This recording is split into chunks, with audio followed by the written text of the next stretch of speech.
네, 시청자 여러분, 스픽스의 디톡스 시작합니다. 오늘 월요일은 국민의힘 윤희석 수석 대변인 그리고 민주당 서용주 상근 부대변인과 함께 하겠습니다. 안녕하십니까? 네, 안녕하세요. 오늘 정말 어제 저녁부터 정치적으로 긴박한 날입니다. 저도 정치부를 오래 출입했지만 이런 일은 한 5년 한 번 날까 말까한 대사건입니다. 윤석열 대통령이 한동훈 비대위원장의 사퇴 요구를 시사했고, 그리고 한동훈 비대위원장은 사퇴 요구를 공개적으로 거절했습니다. 이 얘기를 중심으로 오늘 좀 디톡스에서 살펴보고요. 민주당의 공천 갈등도 짚어보겠습니다.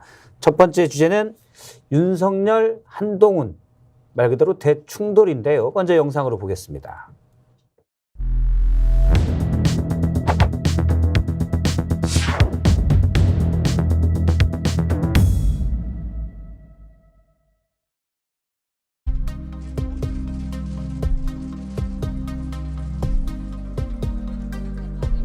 제 모든 것을 아낌없이 쏟아붓겠다는 각오로 이 자리를 받아들였고,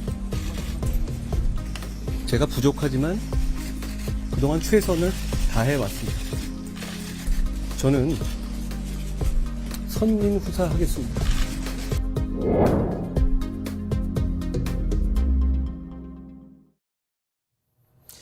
예, 일단 정리를 좀 해보도록 하겠습니다. 어제부터 용산과 국민의힘이 긴박했습니다.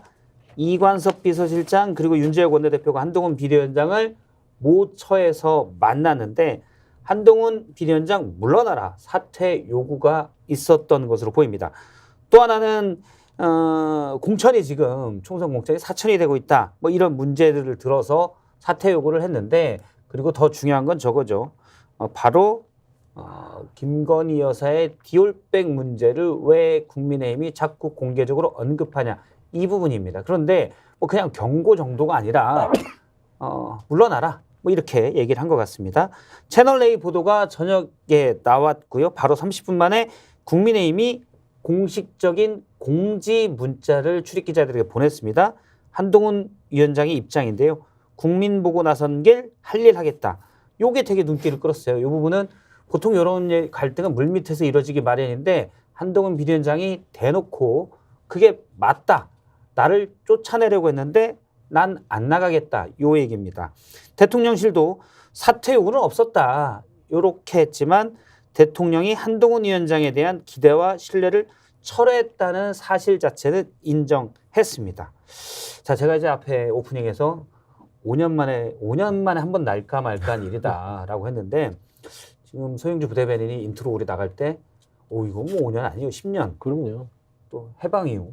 박성태 앵커님도 정치부 생활을 한 20년 넘게, 아니, 한 12년. 12년이면 12년 동안 이런 거 보신 적 못 없잖아요. 봤죠. 그러니까요. 네. 5년은 아니죠. 저도 한 16, 7년 네. 못 봤습니다. 1971년 이후 처음이죠. 제가 태어나서 처음 봤죠. 71년부터 74년까지는 기억이 없어요. 아, 그래요? 용재셨네. 근데 어쨌든 14년까지 제가 볼 때 미국에 한국 현대 정치사 헌정 이후에 이런 일은 없죠. 여당 대표가 대통령하고 이런 갈등을 일으켰던 사실 건. 이준석 당대표도 대통령과 갈등이 있었고, 그건 좀 다르죠. 좀 네. 더 전에는 유승민 원내대표가 박근혜 그런 게 대통령과 있었죠. 갈등이 있었지만, 이건 또 성격이 좀 다르지 네, 않습니까? 왜 다른지를 좀 말씀해 김무성 주시면. 일단은 한동훈 위원장과 윤 대통령의 관계를 봐야 되겠죠. 예. 그리고 임명되는 과정도 봐야 되겠죠. 내각에 있는 분이 바로 왔잖아요. 그런데 한 달 만에 이런 일이 벌어졌다는 것이, 이걸 드라마로 써도 너무 자기적이라고 할 만한 일이죠. 제가 볼 때는. 왜 이 사건이 큰지. 왜 그러냐면 아까 말씀한 대로 그동안 정치사에 있었던 뭐 김무성, 뭐 유승민, 뭐 이런 부분들이 이제 국민의힘만 보고요. 봤을 때는 대통령과 각을 세웠던 부분들은 분명히 존재하지만, 윤석열 대통령과 한동훈 비대위원장의 관계는 뭐 근간에서는 형제 관계다. 그렇죠. 그렇죠. 그다음에 이제 동료 선후배 관계도 아주 끈끈한 선후배고, 가족 관계다, 패밀리 비즈니스다, 이런 이야기까지 나올 정도로 끈끈했어요. 근데 정작 이게 좀 눈에 띄는 게 보낸 지 한 달 되는 날이거든요. 오늘이. 어제가 이제 한 29일, 30일 된 거 같아요. 원래 이제 지명한 지 한 달 됐고. 그렇죠. 지명된지요. 예, 그러면 이제 또 취임은 26일 날 26일 날 했고요. 그러면은 보낸 거는 누가 보더라도 용산에서 윤석열 대통령의 우중이 실렸다고 누구나 다 볼 수 있는 것임에도 불구하고 본인이 정말 이 국민의힘의 장악을 위해서 한동훈 비대위원장을 장관을 그만두게 하고 보냈단 말입니다. 보내놓고 나서 한 달도 안 돼서 다시 본인이 거두는 거예요. 예. 이례적이지 않습니까? 그렇죠. 그러니까 한 달 안에 되게 잘한다. 한 27일? 한 26일까지는 잘한다 하는 기류였어요. 예전에 신년 만찬에서도 그 그윽한 눈빛으로 바라보던. 아, 그렇겠나요? 그때 그랬죠. 윤석열 대통령이 한동훈 그 비대위원장이 돼서 그 신년 연찬에 왔을 때 그 눈빛을 저는 잊을 수 없습니다. 아, 흐뭇하다. 난 한 번도 못 받아보죠. 저는 그랬죠. 그런 눈빛이었는데 저는 저한테 할 일은 없죠. 아, 예. 그랬죠. 근데 그런 눈빛이 불과 한 10일 사이에 변한다. 이해할 수가 없는 거 아니겠습니까? 그러니까 그 원인을 찾았을 때 사천이다. 김경률 비대위원장 사천이라고 하기에는 그거를 징계하기 위해서 한다? 이해할 수 없죠. 예. 한 번 정도 잘못할 수 있잖아요. 한 사람 정도 사심으로 결정할 수 있는 거예요. 그 정도는 익스큐즈가 안 될까요? 그런데 이거를 빌미 삼아서 이렇게 거의 사약 수준에 그만둬라라는 어떤 메시지를 준다는 것은 꼬투리를 잡는 것이다. 그러니까 한 번 잘못한 거잖아요. 근데 이걸 가지고 넌 자격 없어. 물러나라는 의중을 대통령실에서 왔다.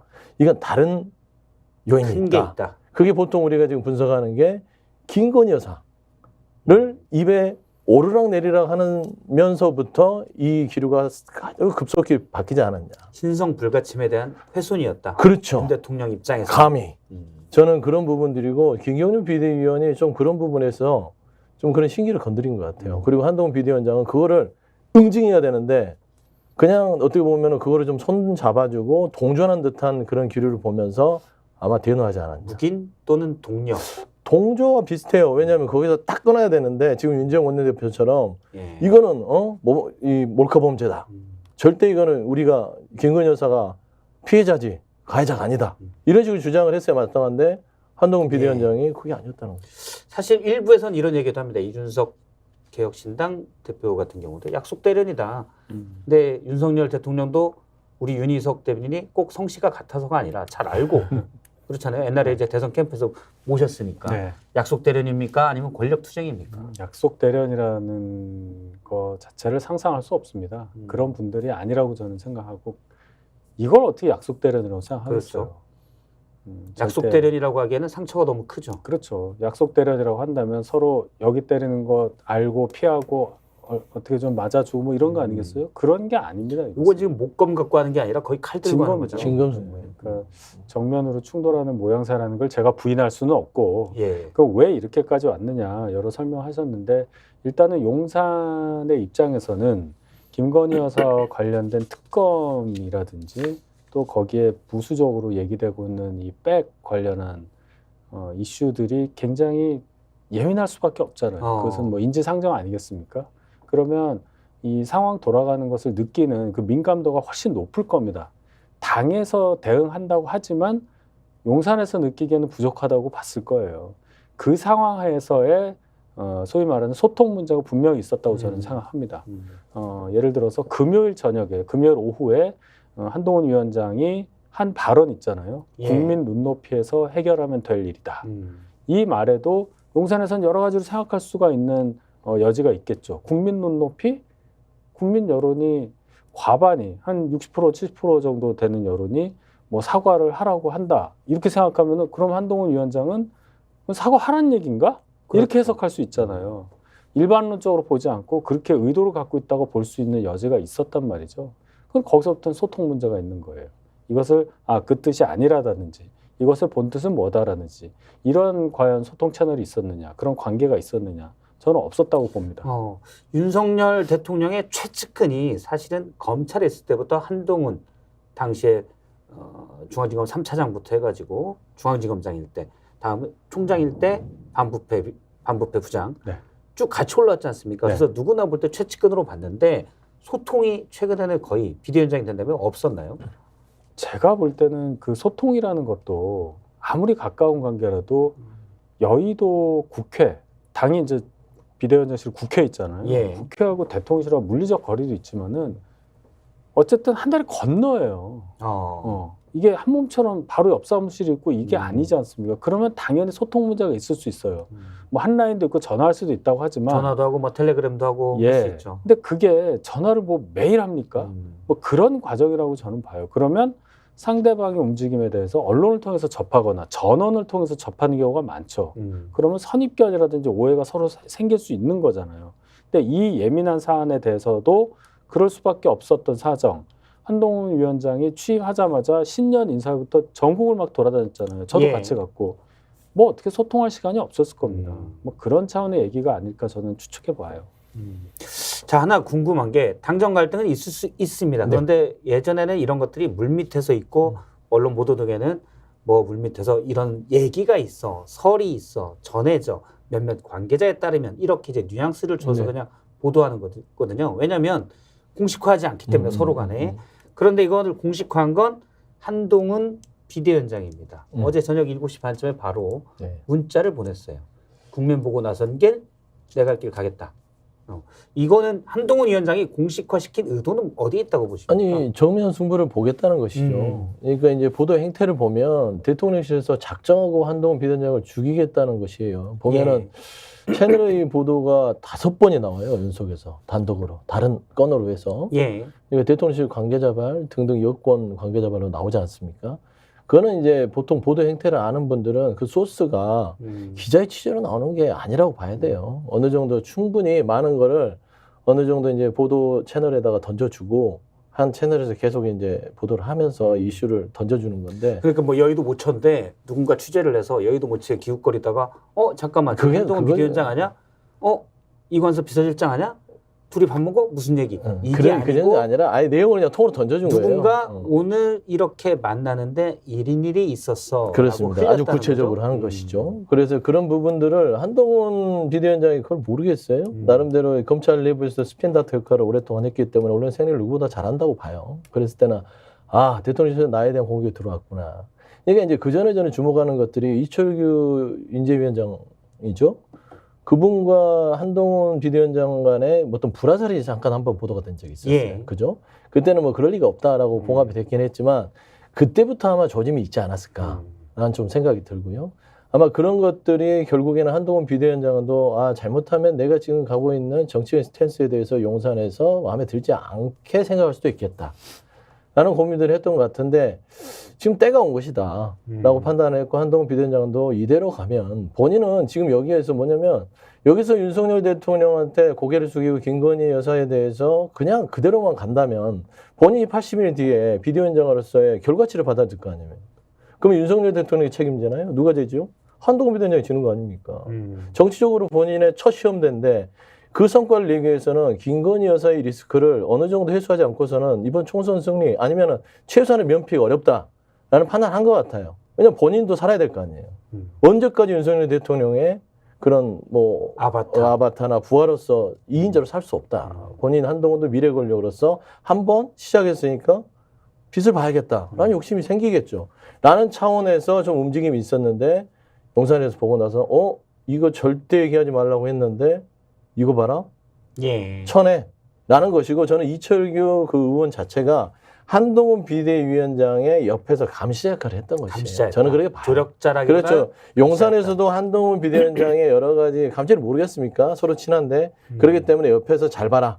이철규 의원이 잘 좋은 말로는 조력하고 조절해주고 톤 다운해주고 용산의 요즘을 넘지 않게끔 해달라 했는데 저는 그런 부분들이 넘으니까 이철규 의원과 한동훈 비대위원장의 불화설이 났고 지금 현재 이르는 것들이 제어가 좀 어려웠다고 판단한 것 같아요. 원래 채널A 보도가 있기 전에 윤심의 메신저로 알려진 이용 의원이 국민의힘 의원들 단체 텔레그램 방에다 보냈잖아요. 네. 네, 그래서 기대와 신뢰를 저버렸다라는 기사도 공유를 하고 윤 대통령이 한동훈 비대위원장에 대한 이것 자체가 그러면 일종의 수순이라고 봐야 됩니까? 어떻게 보시는지요? 그래서 이제 이용 의원이 이제 대선 때 수행팀장을 하면서 대통령하고 물리적으로 가장 가까운 분이었고 신임을 얻었다 해서 이용 의원의 발언이 윤 대통령의 발언으로 인식되는 기간이 계속 이어져 왔습니다.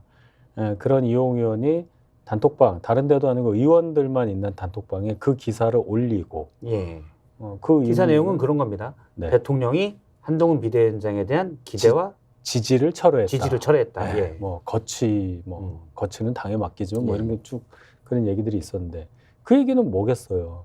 적어도 이용 의원이 직접 대통령에게 들었는지는 모르지만 어쨌든 대통령실과 관계된 분들과의 의견 나눔을 통해서 공감대. 네, 그래서 이 기사가 맞다고 생각하니까 그것을 올렸고 거기에 대해서 동의를 구하는 작업이 아니었을까. 윤심은 지금 이런 거예요라고 동료 의원들에게 그렇죠. 고지를 한 거네요. 그렇죠. 근데 거기에 대한 반응이 음. 거의 없었다고 저는 들었어요. 예. 그게 조금 다른 게 지난번에 뭐 예를 들어 나경원 전 의원 전당대회 과정에서 뭔가 출마가 부적절하다는 의견 또는 김기현 전 대표가 뭐 물러나야 되냐 말아야 되냐 했을 때 그때도 이제 2번 정도가 단체로 의견을 모으는 과정이 있었다고 그때하고는 좀 다른 거죠. 그때는 이른바 연판장처럼 우 들고 일어나서 예. 윤심의 좀 나쁜 표현을 하면 홍위병 역할을 했는데 지금은 그런 게 없었다는 거죠. 그러니까 집약된 의사가 모아졌다는 거죠. 단체가 집단적 의사가 모아지는 과정이 있었는데 이번에는 그런 건 없었던 걸로 알아요. 제가 알기로 2명의 의원만 동조를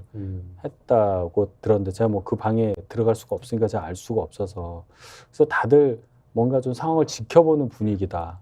오늘까지도 그렇습니다. 예, 워낙 갑작스러워서 그랬을 수는 있어요. 예. 이 부분이 지금 상당히 중요한 부분인데 네네. 이건 조금 이따가 우리가 좀 더 심도 있게 얘기를 해야 될 것 같고요. 오늘 한동훈 비대위원장의 말도 의미심장합니다. 뭐라고 했냐면 기자들에게 이제 출근길에 물어보니까 국회 나왔을 때 사퇴 요구를 내가 거절했다라는 말이 있고요. 그 다음에 내 임기는 총선 이후까지다. 예. 그리고 비대위원장으로서 할 일을 하겠다. 제가 볼 때는 한동훈 비대위원장이 이제 뒷일도 많이 생각을 했겠지만 이제 윤석열 아바타를 벗어야 된다는 것도 있겠지만은 사실은 한동훈 위원장이 이전부터 이제 예전에 검사로 있을 때부터 4번 자천되지 않았습니까? 그때 이제 인터뷰 같은 데서 한 마디 다 그래요. 난 그냥 내 할 일 할 뿐이다. 지금도 딱 나는 내 할 일 한다.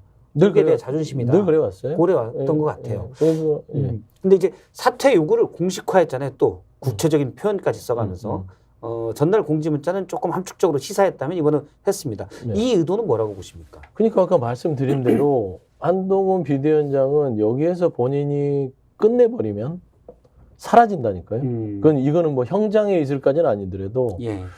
그냥 하나의 소모품으로 없어져 버려요. 왜냐면 이제 한동훈 비대위원장이 검사 시절부터 검찰에서 윤석열 대통령을 잘 보필해서 예. 거의 말하자면 윤석열 대통령, 윤석열 검사의 브레인 역할을 해왔어요. 실질적인 일은 한동훈 검사가 많이 했다고 많은 평들이 있습니다. 예. 출입 기자들 사이에서는요. 그러니까 국정에 와서도 그렇습니다. 그러니까 법무부 장관 하면서 결국 민주당과 싸운 역할들은 윤석열 대통령이 해왔잖아요. 예. 이재명 대표와 각을 세워왔고 민주당 의원들과 싸워왔고 이거를 윤석열 대통령의 대신해서 본인 또 검사 시절처럼 또 한 거예요. 그리고 이제 와서 당이 어려우니까 네가 가서 좀 이번 선거를 좀 치러. 내 얼굴로 이번에 총선 치르면 어려울 것 같아. 라는 판단을 해서 윤석열 대통령을 숨기는 목적으로 한동훈 비대위원장을 장관직을 빨리 그만두게 하고 비대위원장을 투입을 했던 것이에요. 그러니까 이 모든 것들을 따지고 보면 한동훈 비대위원장은 억울하지 않겠습니까? 본인이 당신을 위해서 형, 내가 존경하는 형님을 위해서 내가 이렇게 평생을 검사와 그거를 정권을 잡고 법무부 장관과 이러면서 욕을 먹어가면서 민주당과 싸워와서 그리고 당이 어렵다니까 비대위원장까지 왔다. 내가 이 정치 등판하는 거 너무 설리겠다고 하는데 그냥 온 거 아니에요. 그리고 내년 총선을 책임지고 한번 해보겠다고 하면서 전국을 돌면서 셀카도 찍고 욕도 먹으면서 다녔단 말입니다. 그런데 이제 와서 아니 그 윤석열 대통령의 배우자 때문에 나를 버린단 말입니까?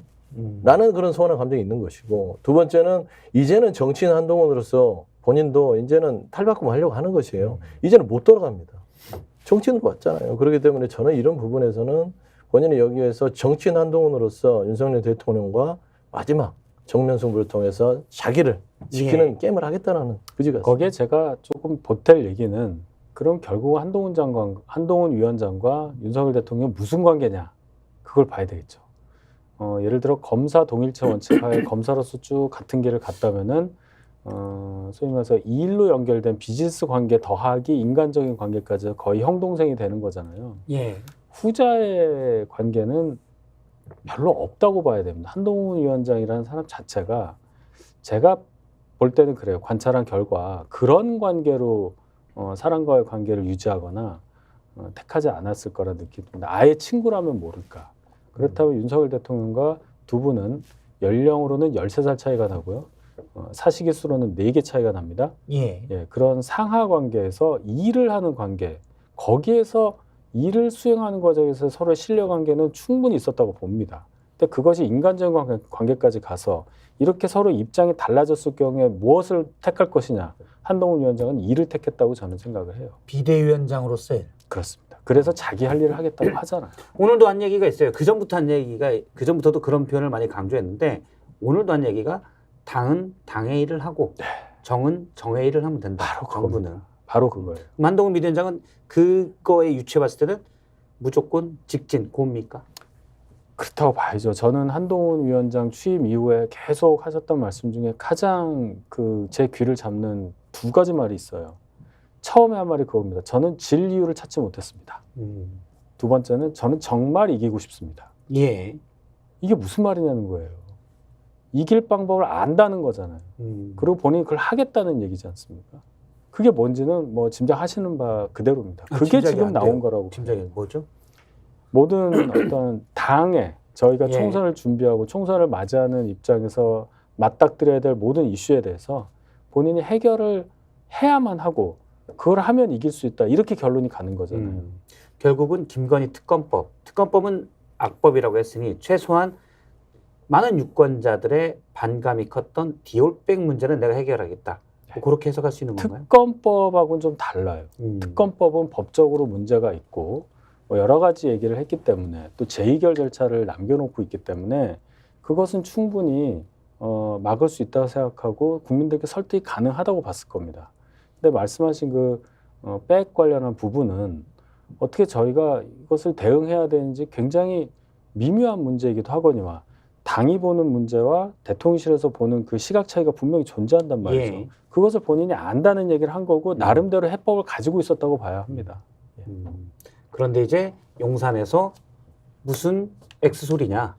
절대 못 받는다. 이렇게 됐다고 봐야 되겠네요. 그러니까 국민 눈높이라는 말에 대한 해석의 차이가 여기까지 온 거라고 저는 봐요. 아니, 저는 국민 눈높이는 똑같아야 되는 거 아닌가 싶어요. 그러니까 눈높이는 항상 높다고 정치인들이 얘기를 해야 되는 거 아닙니까? 우리보다 높다고 생각하고 정치를 해야 되는 거거든요. 예. 국정 운영도 국민 눈높이는 본인이 생각하는 국정보다 더 높다고 생각하고 계속 그 높은 눈높이를 맞춰가려고 하는 거예요. 낮게 보면 안 되잖아요. 그런데 대통령께서도 국민 눈높이 저번에 강서구 재보궐선거 끝나고 나서 국민은 무조건 늘 옳다고 했어요. 그 옳은 것을 본인들을 심판했던 국민들의 눈높이를 맞추기 위해서 국민을 존중한다 했으면 국민을 존중해야 되는데 안 하고 있잖아요. 예. 그러면 한동훈 비대위원장도 돌아와서 첫 일성이 국민 눈높이에 대해 신경 안 쓸 수가 없는 것입니다. 본인도 국민의 생각을 나침반으로 삼고 가겠다고 했으니 본인도 정치인 한동훈으로서는 그 약속을 지켜야만 살아남지요. 그렇죠. 사실 심지어 보수 언론에서조차 여러 번 그렇죠. 디올백 문제는 정말 말도 안 되는 일이다. 그렇죠. 거기 이제 경호 문제도 들어가 있고 왜 영부인이 사가에서 그런 백을 받느냐. 사실은 되게 황당했거든요. 그게 영상이 많이 돌았는데 차마 뭐 이제 영상을 뭐 일부만 공개가 됐다고 하지만 부적절한 여러 가지의 행동들이 보여요. 그러니까 영부인이 우리도 이제 뭐 그것까지는 뭐 말할 필요는 없죠. 우리도 네. 밖에 나갈 때는 의상을 그렇죠. 입고 좀 다른 네. 모습을 하니까 그거와 비교할 수는 없지만 그럼 뭐 사적인 건 사실 네, 사진을 빼고 나서도 명패 받을 때의 태도가 아무리 이게 몰카 함정이라 하더라도 그게 억지로 떠민 게 아니라 뭘 또 이런 걸 가져오셨어요 라는 정확한 표현은 이제 자꾸라는 자꾸 왜 이런 걸 가져오시냐 하면서 받는 거잖아요. 자꾸 받았다는 거예요. 오늘 이철규 의원이 기자들이 여러 번 물어보니까 뭐 당정 갈등부터 해서 물어보니까 한 말이 그런 게 어디 있어라고 하고 그다음에 명품백 문제에 대해서는 이렇게 얘기를 했습니다. 명품백 문제 이철규 의원은 그거는 피해자다. 여사가 어떤 사람이 나쁜 의도를 가지고 몰카로 함정을 파서 영부인을 찍는 초유의 사상 초유의 기획이다. 피해자다. 요런 사실 대통령실 입장과 같은 얘기를 반복했거든요. 일단 근데 당 분위기는 좀 많이 다르다는 건가요? 아니죠. 그거에 대해서는 저희도 100% 동의를 하는 게 예. 지금 말씀하신 것도 보면은 자꾸 왜 주세요 하면서 받았다. 그러면 여러 번 받았다고 지금 뉘앙스를 풍기시잖아요. 그거 이제 추정이 가능한 부분이죠. 사실. 개인적으로 추정을 가지고 공격하지 말라는 아니 거예요. 자꾸라고 하면은 자꾸 우리가 줬다는 그거를 좀 얘기예요. 했다면 자꾸 줬다는 자꾸 줬다는 건 자꾸 받았다고 주장할 수 있는 거죠. 이제 아니죠. 지난번에 보니까 그렇게 제가- 얘기하시면 안 돼요. 제가 여기서 문제를 제기하는 거예요. 그러면은 예를 들어 뭐 뭐 귀걸이를 주고 뭘 주고 해서 요번이 몇 번째다라고 한다면 다 얘기했을 거예요 아마. 그게 아니라 뭘 갖다 줘도 안 받았다는 얘기입니다. 그러니까 이번에는 하도 주니까 이렇게 됐다. 저는 그렇게 해석을 해요. 그 자꾸라는 말을 받았다고 그렇게 증거 없이 최재형 말씀하시면 목사의 그거는 주장은 서로 개인적인 그러니까 분석인 그걸 것이에요. 공격 이게 대상으로 맞다는 게 얘기하면 아니라 이거 섞이면 각자 자꾸라는 거는 많이 받았다, 안 받았다. 이거는 제가 이제 팩트로 정리를 하겠습니다. 네. 최재형 목사의 주장에 따르면 그 전에도 향수 등을 100여만 원 정도를 줬는데 그걸 받았다라는 걸 이제 최재형 목사가 주장을 했고요. 오케이. 자, 그러니까 자꾸가 그러면 2회냐 더 있냐 그건 모르는 그건 자, 거예요. 오케이. 모르는 자, 그렇게 가고요. 자, 그럼 우리는 항상 그 결과만을 가지고 한 어떤 뭔가 권한을 좀 많이 가진 사람을 공격하는데 익숙해요. 이 전에 대해서는 얘기를 잘 안 합니다. 저희는 그 얘기를 하는 거예요. 그렇죠? 누구라도 거기에 걸릴 수 있다는 가능성은 긍정할 수 있어도 그런데 왜 그랬냐 이렇게 넘어간단 말이에요. 이 의도와 이 사람들의 부도덕성, 이 사람들이 가지고 있는 그 불순한 생각들 거기에 대해서는 한마디도 안 합니다. 한마디도 안 해요. 정말 섭섭합니다. 저는 그 부분에 대해서. 그거를 이철규 의원이 얘기했다고 보고 예. 그 이후에 찍힌 행동에 대해서 그게 적절하다고 얘기하지는 않아요. 그건 다른 얘기입니다. 다만 이 해법에 있어서 자 사과를 요구한다? 저는 이 부분에 있어서는 공감인 게 그럼 사과하면 해결됩니까? 수사해야죠. 사과를 또 이렇게 나오잖아요. 수사해야죠. 그러니까 어떻게 할 수가 없는 상황에 걸려버린 거예요. 예. 이게 그럼 왜 걸렸냐라고 얘기합니다. 또 야당에서는 앞을 얘기 안 하고 이 추락한 타락한 정치 문화 또 정치권에서 뭔가 이 사냥감을 찾아서 헤매는 일련의 사람들, 부도덕한 사람들, 여러 번 등장했던 사람들, 의도를 갖고 뭔가 이슈를 만들려는 사람들, 있지도 않은 사건을 있는 것처럼 공격하는 사람들에 대해서는 얘기하지 않고 특정 권력자의 배우자라든지 이걸 갖고 특검에다가 이렇게 하는 이 사회, 이 분위기에 대해서 왜 우리는 얘기하지 않는가? 근데 이제 조중동에서도 이른바 보수 언론에서도 이건 명백한 몰카이고 이 몰카는 잘못됐다. 그건 잘못됐죠. 그러기에 따지면 잘못됐지만 그렇죠. 전체를 보면은 이 부분을 밝혀야 되고 이게 굉장히 부적절하다. 그러니까 권력이 더 커질수록 거기에 대해서 더 조심해야 되는 것은 그냥 국민들의 시선이 그래요. 말하자면 일반인들이 그렇게 받는다면요. 그거야 어떻게 하겠습니까만 대통령의 부인으로서 배우자로서 그렇게 받는 게 우리가 이제 몰카 얘기로 가보면 몰카로 가면 안 되고요. 약간 아까 지금 초유의 일이 벌어졌기 때문에 그거 하나만 제가 좀 말씀 좀 드리려고. 예. 아까 말씀한 대로 이철규 의원이 그 얘기를 했잖아요. 김건희 여사의 명품백 사건에 대해서 딱 규정을 했지 않습니까? 이거는 피의자다. 예. 그러니까 이게 보면은 결국에는 용산의 피지예요. 프레스 가이드잖아요. 이게 이렇게 말해라. 이 말 위에를 벗어나면 이거는 용산의 신기를 거슬리는 것인데 정확하게 피지를 거슬린 게 김경률 비대위원과 손을 들은 한동훈 비대위원장이에요. 예. 그러면서 내침을 당하는 쪽이잖아요. 자, 지금 그럼 요 부분을 이제 얘기할게요. 내침을 당했다라고 서영주 부대변인이 표현을 썼는데 당하고 있죠. 당하고 있다. 네. 내쳐질까요? 아니면 버틸까요? 지금 당의 탑 권력, 국가의 탑 권력이 부딪혔어요. 나가. 안 나가. 내가 왜? 네. 했단 말이에요.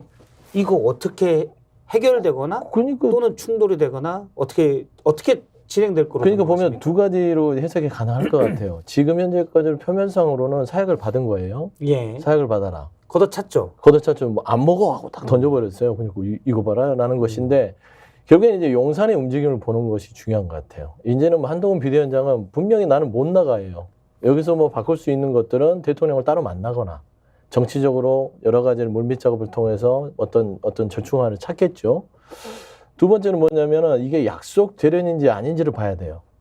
아직까지는 약속 대련이 아닌 것처럼 보이지만 예. 결국에는 한동훈 비대위원장이 버텼을 때 과연 용산이 어떤 조치를 하느냐죠. 예를 들면 이준석 전 대표처럼 쫓아내느냐. 그 일련의 과정을 거친다면 이건 약속 대련이 아닌 것이에요. 자, 쫓아낸다면 이준석 전 대표를 쫓아내는 그거 기억하고 단서는 있잖아요. 계기는 저겁니다. 이른바 이제 접대를 받았다, 성접대를 받았다라는 네, 걸로 네. 일단 받았다는 구설수에 올랐다는 사실 자체로 윤리위원회 해부에서 징계를 거쳐서 쫓아낸 거거든요. 네, 그렇죠. 그만큼 형식적으로 쫓아내기가 어렵다는 거기도 해요. 그러면은 쫓아낸다면 실질적으로 비리를 찾는다는 건가요? 이게 이준석 전 대표도 성 그런 문제도 있었고 양도구역 발언이 있었어요. 양도구역. 예. 그러니까 그것도 이제 윤석열 징계위원회 대통령을 됐죠. 이제 양도구역에 비유했다라는 것이 되는 것인데 지금 보면은 사천을 꼬투리를 잡잖아요. 예. 결국에는 공천 우리 당의 국민의힘의 당의 시스템을 무너뜨렸다는 것이죠. 그거는 윤리위 징계할 수 있어요. 못하겠어요? 그 다음에 비대위원으로 구성됐기 때문에 비대위원장을 날리려면 비대위원들을 사퇴시키면 됩니다. 김건희 여사뿐은 아니더라도 예를 들면 비대위원들이 자발적으로 그냥 나 우리가 이번에 공천 시스템에 대해서 책임을 지고 그건 당한 당규 그렇지 않아요. 아니 뭐 예를 들면 아는 척하지 마세요. 제가 잘 알아요. 그러니까 아는 체 하는 게 아니라 그런 규정이 없어. 틀렸다면 그거 바로 잡아주시고 예를 들면 비대위원들이 그냥 물러나 버리면 한동훈 비대위원장 혼자 신뢰를 잃어서 혼자 있는 것이잖아요. 그다음에 세 번째는 말씀한 대로 뭐 이철규, 윤재호, 이용 이런 친윤 그러니까 용산의 김건희 명품백에 대한 프레스 가이드를 따르는 의원들이 그 안에서 막 흔들 거예요. 예. 물러나라, 사퇴해라. 당신은 당의 시스템을 흔들었기 때문에 비대위원장 자격이 없다. 이제 결국에는 그런 일련의 과정들이 있다면 이건 약속대로 아닌 것이죠. 하지만 한동훈 비대위원장이 지금 이거를 이겨내는 모습으로 간다. 이거는 철저히 준비된 약속대로이다. 그래 볼 수 있습니다. 웃으셨는데 또 당원 당규는 국민의힘 당원 당규는 윤희석 대변인이 네, 좀 빠삭합니다. 네, 빠삭하게 어떻게 들어봐야 그렇게 되겠어요. 자신 있게 전제를 깔고 결론까지 얘기를 해요. 아니 뭐 그런 제가 아니라고 말씀드렸잖아요. 그런 정치적인 시스템이 있으니까. 민주당 시스템에서 가능한 얘기인지 몰라도 자 첫째 비대위원장은 사퇴시킬 방법이 잦은 사퇴에는 없어요. 저희 최고위원회 그러니까 전당대회를 통해서 선출된 최고위원회 당대표 이 체제는 여러 규정이 있습니다. 뭐 선출직 최고위원 4인 이상의 사퇴라든지 전원의 의결이라든지 뭐 그런 게 있거든요. 없어요. 비대위원장 체제에 대해서는 그게 없어요. 따라서 한동훈 비대위원장이 잦은 사퇴하지 않는 한 무슨 의총의 의결이든 뭐 전국위원회 의결이든 아무런 효력이 없어요. 그걸 한동훈 위원장은 잘 알고 있을 겁니다. 법에 대한 전문가니까. 저보다 더 잘 알 거예요. 예. 따라서 본인이 명분을 갖고 나는 내 할 일 하겠다. 내 임기는 뭐 6개월이거든요. 일단. 예. 그리고 한 번에 한해서 6개월 이내의 범위 내에서 연장할 수가 있어요. 그러니까 최대 1년을 할 수 있어요. 일단 6개월이에요. 그러면 뭐 자기는 그냥 하면 되는 거예요. 아까 비대위원 뭐 사퇴 얘기하는데 지금 사퇴하잖아요. 그럼 임명하면 돼요. 예. 전국위원회에서 땅땅 해주면 돼요. 그렇다고 해서 뭐 비대위원이 한 명도 없다 예를 들어서 당의 원내대표랑 정책위원장이랑 사무총장 뵙고 자기 혼자다. 그래도 가는 거예요. 방법이 없어 이걸 치유할 이준석 방법이. 대표가 원래 그렇게라도 가겠다고 했었죠. 네. 대표일 때도. 그때하고 지금하고는 당원 당규도 완전히 바뀌었습니다. 아, 또 바뀌었고. 완전히 정교하게 해놨기 때문에 다만 한 가지가 있어요. 그럼 비대위원장 관두면 되는 거 아니냐? 어쨌든 관뒀다. 그 다음에 어떻게 할 거냐는 건데 비대위원장이 다시 누구를 할 수가 없어요. 왜냐하면 비대위원장을 임명할 수 있는 사람이 있어야 돼요. 당대표. 예. 당대표 권한대행, 당대표 직무대행 3명입니다. 지금 당대표가 없잖아요. 김기현 대표는 당대표로서 한동훈 비대위원장 임명을 하고 간 거고 당대표 권한대행, 그러니까 직무대행이죠. 윤재욱 예. 원내대표가 한 거예요. 당대표가 있던 때에 승계를 했으니까. 비대위원장 직무대행은 안 됩니까? 그 권한이 없 됩니다. 사고나 사퇴일 때 원내대표 아니면 다선 중에 연장자 뭐 이렇게 이제 순서가 있긴 해요. 그때 비대위원회도 아니고 비대위원회 대행으로 비대위원장 대행이 여당의 총선을 치른다? 국민에 대한 예의가 될까 싶어요. 잠시만 일단 좀 축약해서 여쭤보죠. 한동훈 비대위원장은 물러날까요? 저는 아니라고 봐요. 그러면 윤석열 대통령이 그래 네가 안 물러나니 내가 할 수 있는 게 없군. 난 정말 기분 나쁘지만 참을게. 오케이 참겠다. 방법이 없다는 그러면 거예요. 약속대로이죠. 아 그럼 약속. 그러면 약속대로니.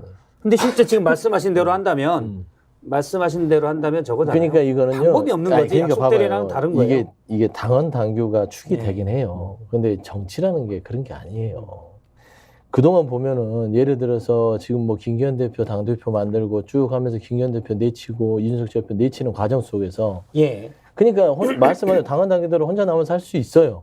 근데 정치는 한동훈 비대위원장이 법무부 장관이 아니에요. 장관직이 본인 사퇴하기 전까지 본인이 다 임명하고 갈아 끼우고 임명하고 하는 그런 장관 자리가 아니라 정치는 내부에서 많은 동조와 동의를 얻어야 가능한 겁니다. 그래서 제가 말씀드리는 거는 비대위가 그렇게 하더라도 혼자 버틸 수 있다 하더라도 비대위 다 빠져 혼자 있어요. 말하자면 그리고 이 여당의 중진 의원들 그다음에 친윤 의원 이철규 의원을 중심으로 하는 사람들 흔들기 시작해요. 거기에다가 버티니까 윤리에 제소시켜버려요. 그러면 여러 가지로 버틸 수 있을까요? 그래 놓고 나는 한 비대위원장으로서 내가 지킬 거야. 그건 정치 영역에서는 못 지키는 겁니다. 그래서 나갈 수밖에 없는 거예요. 좌천을 4번 당하고도 그냥 난 내 할 일 하다 이렇게 됐어. 그러면은 있었거든요. 선거를 못 치르죠. 예를 들면 결국은 정치는 협업을 해야 되는데 이철규 영입위원장이나 나머지 이용 의원, 나머지 뭐 윤재욱 원내대표 그냥 유령 취급해버리면 본인이 총선 치를 수 있을 것 같습니까? 정치라는 건 같이 가야 돼요. 그렇기 때문에 윤석열 대통령이 얼마만 그림을 지고 있는지, 그리고 한동훈 비대위원장이 정말 본인의 정치력이 한 달 됐지만 과연 미래 권력으로서 본인을 뭐 이렇게 추앙하는 세력을 혹시나 꼽을 숨겨놨는지, 이런 부분들이 나중에는 이제 본인이 결정할 사안인 것 같고, 결국 예. 한 가지가 또 있어요. 김건희 특검법 재의결이 있습니다. 저는 그걸 가지고 나름대로 믿는 구석이 있다. 지금 생각이 돼요. 말씀하신 내용이랑 아까 얘기했던 제가 중요한 부분이 남았다는 거는 국민의힘 의원들이 누구 손을 들고 갈 것이냐. 그렇죠. 요게 이제 중요한 부분인데 일단 그 전에 좀만 더 여쭤보면 이렇게 계속 가면 어떻게 돼요? 그러니까 한동훈 비대위원장은 버티고 윤석열 대통령은 부글부글 그냥 이렇게 가는 건가요? 그래서 제가 아침에 전망하시기에는? 라디오를 또 이 상상력이 풍부하신 소영주 부대변인을 했는데 제가 두 가지를 얘기했어요. 오늘 아침 비대위에서의 발언, 한동훈, 김경률 두 분의 발언 내용을 보자. 그 다음에 뭐 오전이든 오후든 오늘 내에 뭐 이용 의원 등등등 아니면 뭐 집단적인 의사를 표시할 수 있는 그런 어떤 그룹들에서 나오는 얘기가 있다면 그걸 보자.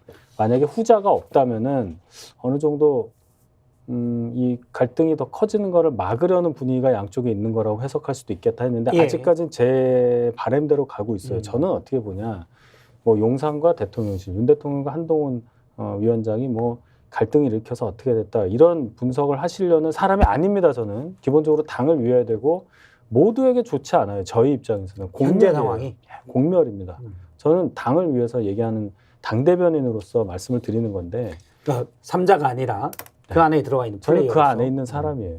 그러니까 이것을 빨리 수습, 봉합이어도 좋고 뭐 수습이어도 좋습니다.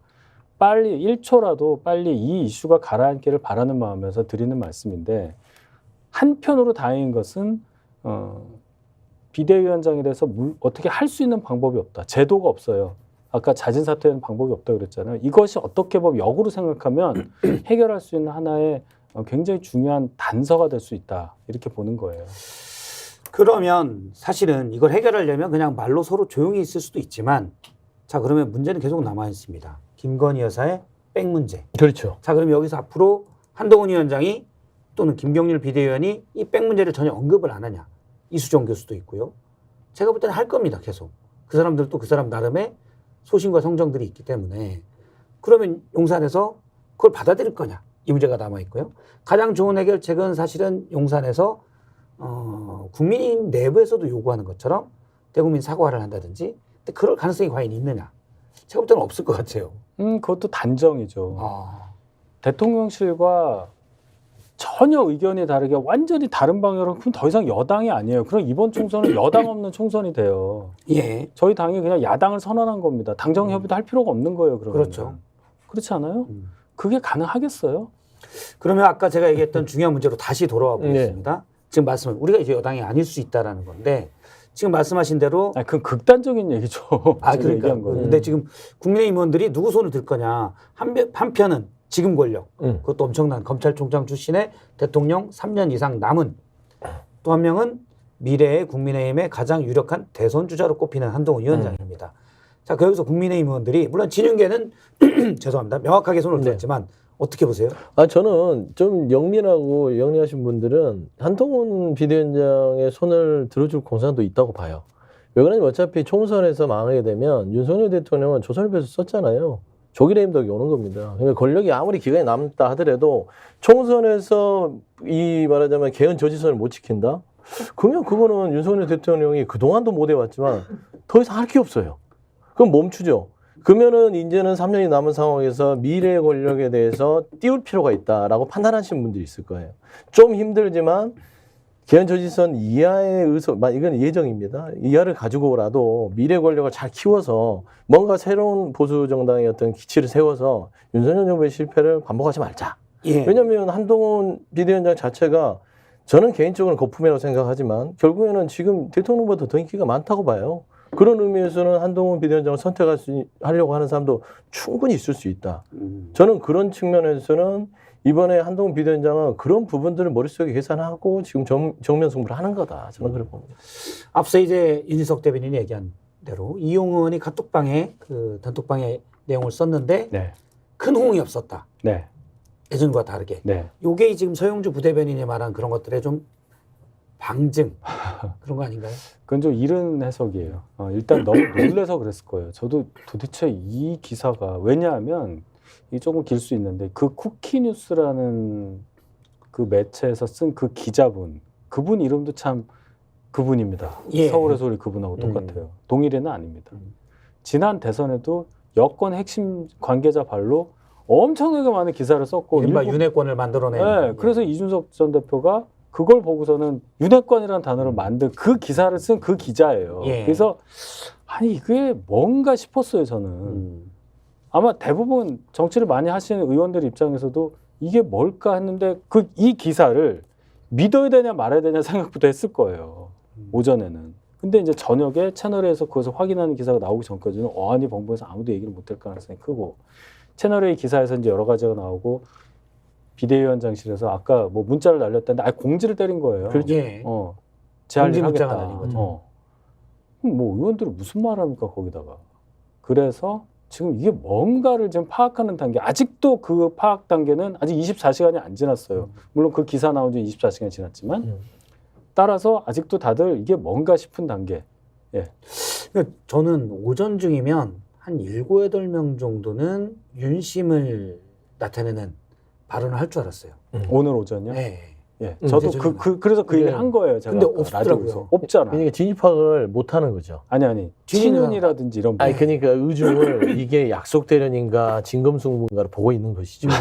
아니 보는 것이. 근데 아까 처음에 우리 약속 때는 아니라고. 아니라고 아니, 그러니까 전제를 제가 한 말하는 거예요. 건 전제를 했는데 제가 봐서는 이건 길게 보는 것이죠. 지금 현재 상황으로 봐서는 제가 분명히 얘기했잖아요. 약속대는 아니다. 아니, 제가 현재 상황은 잠깐만요. 아니 잠깐 약속대로는 여기까지만 아니에요. 아니 그건 제가 아니 그러니까 말을 그러니까 끊고. 윤희석 대변인 말을 안 믿는 게 아니라 부정하는 게 아니라 여기까지 봐서는 100% 맞습니다. 약속대로 아니라 이건 목검이라 진검으로 잘못하면 예. 피나는 지금 진검승부란 말입니다.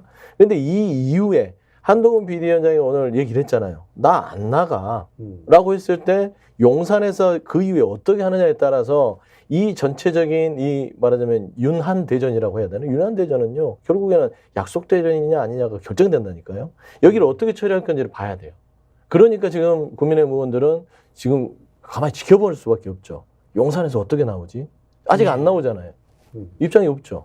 아니 모든 예. 거를 합의의 과정을 통해서 해소되는 과정을 약속 대련이라고 얘기할 수 있어요. 이 논리라면은. 아니 솔직히 얘기하면 그렇잖아요. 아니 저는 왜 음모론의 그러냐면 끝판왕이야. 음모론이 아니라 이 정치의 어떤 그동안의 정치사에서의 어떤 여러 가지의 패턴 형식을 보면 알 수 있잖아요. 저는 이 근데 이제 패턴을 약속 도입하는 대련이라고 거죠. 하려면 지금부터 근거를 약속이 돼 있어야 대봐요. 되는데 지금부터 약속이 안 돼 있으면 사실 뒤에를 약속 대련을 하기에는 이제 모순이 생기는 거죠. 그러면 용산에서 그거는- 여기서 예. 한동훈 비대위원장의 어떤 그런 일련에 좀 예를 들면 그런 거예요.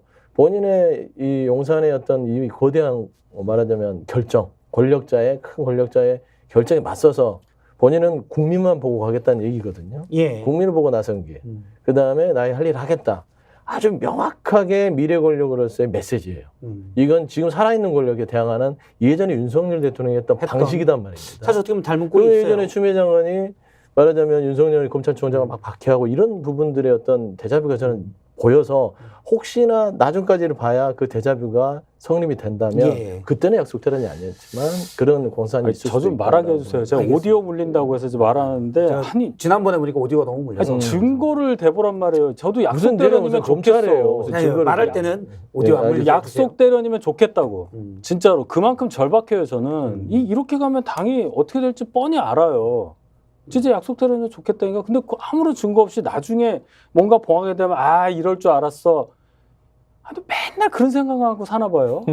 피곤해요. 그런 생각도 해야 또 하루 나서 종일 떠들죠. 그 생각만 하니까 그것만 그래야 보이는 것 또 같아. 출연료도 받고 알겠습니다. 참 답답합니다. 파주에서 잘하세요. 왜 이렇게 갑질하고 그래. 파주까지 또 잠깐 얘기해 주셨는데 여기도 갑질 많이 하십니다. 예, 강동 쪽. 우리가 또 이런 거 한 번씩 하고 네, 해줘야죠. 안 그러면 또 분위기가 너무 올라가니까 네, 그렇죠. 다운시키기 위해서. 다운시키기 위해서. 네, 뭐 알겠습니다. 연기 좋아. 일단 저는 좀 의아했어요. 아침에 기사를 계속 봤는데 7, 8명 정도는 한동훈 위원장에 대한 강한 비판을 할 줄 알았는데 없었고 네.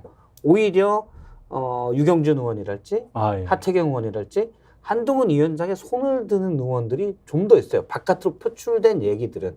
그러면 지금 의원들이 사실 그냥 볼 때는 표면적으로 볼 때는 현재 권력의 한 7, 80%가 더 가 있어야 얼추 지금 2년도 안 지났기 때문에 될 것 같은데 그게 아니란 말이 나는 거죠.